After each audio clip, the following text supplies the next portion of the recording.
watch company, and today we are going to be installing a rubber strap onto a Momentum watch. We're going to begin with the strap tool, which you're going to require for this to complete the strap installation.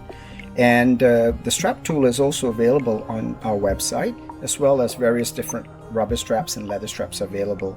So we're going to begin with installing the rubber strap onto the watch, and in order to do that, first of all, I would actually explain to you that the buckle end of the band has to be on the 12 o'clock side of the watch head.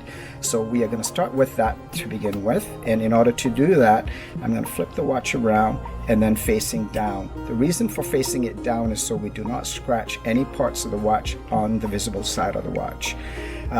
In order to do that, I've already inserted the pins into the band. So what I'm going to do is, in fact, I'm going to put one of them right into the holes, and then I'll grab my strap tool, and you want to make sure that you have the strap tool end with the notch on it so that you can grab the spring bar.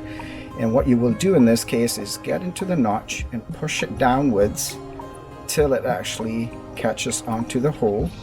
And what you want to do in this case is make sure it's in there, give it a little tug, and once it's in there it shouldn't be releasing. And then turn it upside down on the other side, and now you will begin the 6 o'clock side.